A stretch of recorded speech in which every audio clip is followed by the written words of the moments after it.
이강인은 지난 아틀레티코전에서 메시를 떠올리게 만드는 드리블 돌파로 많은 축구 팬들을 사로잡았습니다. 비록 경기는 1대3으로 패배했고 이강인도 선발이 아닌 교체였지만 그 모든 악조건을 뚫고 이강인은 또 한 번 빛난 겁니다. 특히 아틀레티코 마드리드는 탄탄한 수비력으로 유명한데 많이 앞선 1위 바르셀로나를 빼면 아틀레티코가 최소 실점 팀입니다.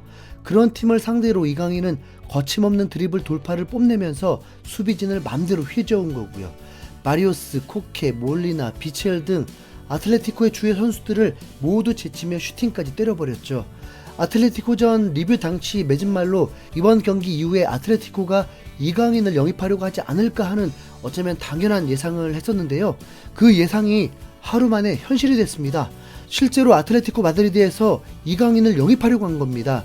스페인 매체인 렐레보에서 프리미어 리그의 클럽들이 이강인에게 관심을 보이고 있는 가운데 아틀레티코 마드리드도 경쟁에 뛰어들기로 결정했다라면서 이강인의 이적설을 보도했습니다.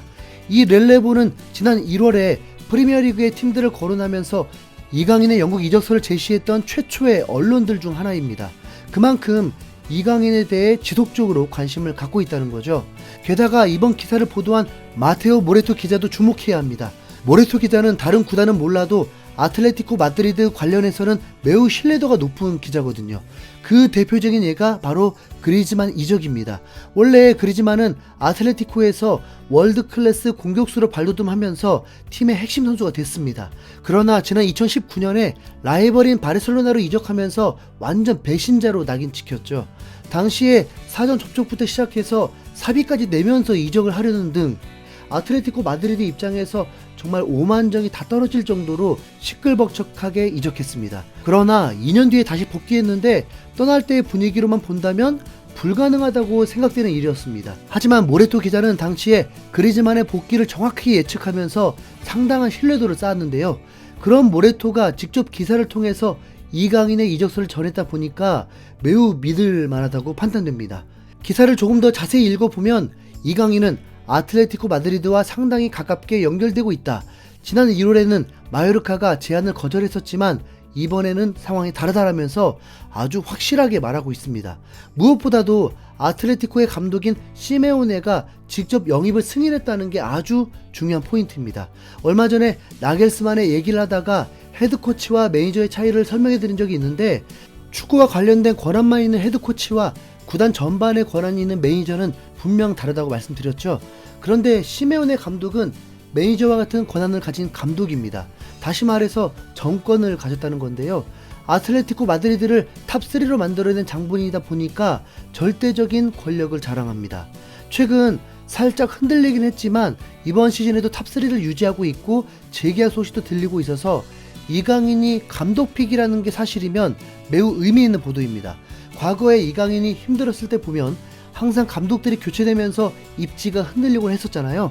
근데 시메오나라는 강력한 감독이 이강인을 콕 집어서 영입하려고 하는 건 이적 후에도 중용될 가능성이 아주 높다는 뜻입니다. 실제 아틀레티코 마드리드는 이강인이 유소년 선수 시절 때부터 지속적으로 관심을 표현해왔고 지난 1월에는 마요르카에 이적 요청까지 했다고 하니까 이강인에게 진심인 건 맞을 겁니다.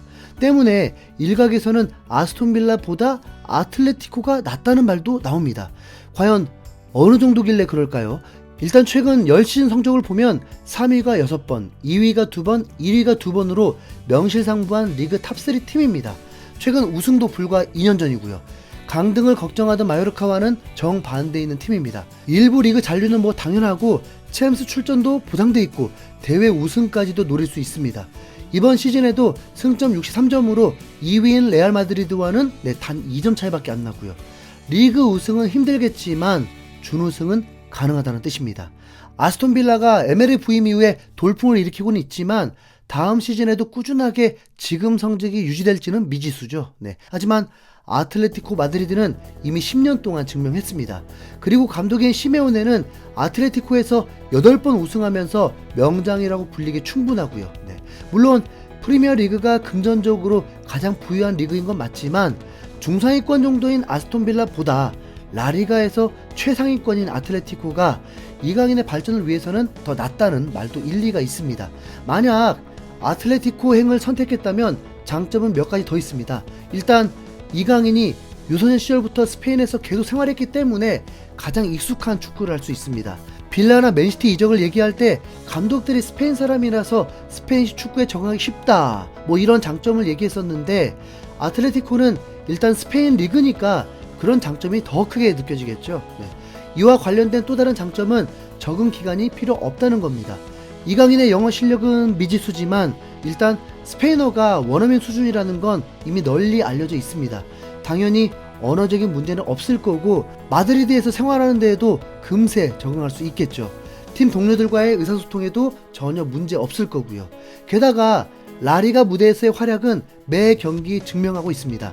마요르카라는 강등권 팀을 안정적인 중위권까지 끌어올린 1등 공신이 이강인이잖아요. 솔직히 팀원들이 놓친 기회만 수십 개는 될 것 같은데 이 패스가 그리즈만에게 간다면 혹은 모라타나 코케에게 간다면 분명 어시스트도 더 늘어날 겁니다. 그렇다면 이제 남은 문제는 이강인의 입지가 어떻게 될까인데, 앞서 말씀드렸던 것처럼 아틀레티코는 이미 오래전부터 이강인에 대해 관심을 갖고 있었고 이번에는 감독인 시메오네가 직접 영입을 승인했다고 하니까 낙동강 오리알이 될 확률은 낮습니다. 축구 외적인 정치적인 이유로 팀에서 배제될 일은 없다고 보면 포지션 경쟁에서는 어떨 것인가. 지금 아틀레티코의 중원에는 데폴, 요렌테, 쿠케, 사울, 마리오스, 르마 등 이미 많은 선수가 포진하고 있습니다. 이강인이 주전으로 나오기에는 너무 경쟁자가 많은 거 아니야 라는 의문을 가질 수도 있지만 이강인과 겹치는 선수는 없습니다. 이강인처럼 드리블 돌파로 상대 수비를 완전히 헤집어 놓으면서 뭐 그렇게 생긴 공간으로 패스하는 적극적인 플레이메이커는 드물거든요. 그러니까 충분히 경쟁력이 있습니다. 그리고 선수들의 나이를 보면 르마와 요렌테가 95년생, 데폴과 사울은 94년생이고 터줏대감 코케는 92년생입니다. 다들 20대 후반에서 30대 초반으로 이제 슬슬 전성기가 지날 시점이죠. 2000년대생 미드필더가 03년생인 마리오스 혼자라서 01년생인 이강인과 함께 다음 세대의 주역을 맡을 만합니다.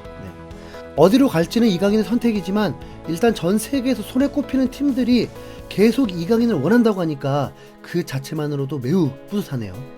아틀레티코 마드리드는 올여름에 한국에서 프리시즌을 소화하면서 맨시티와 친선전을 한다고 하는데요. 이 친선전이 이강인 영입을 두고 싸우는 거라고 생각하면 오바겠죠? 시즌 마치고 곧바로 방한하는 두 팀 중 한 팀으로 간다면 와 쩐다. 이상 흰수염고래였습니다. 감사합니다.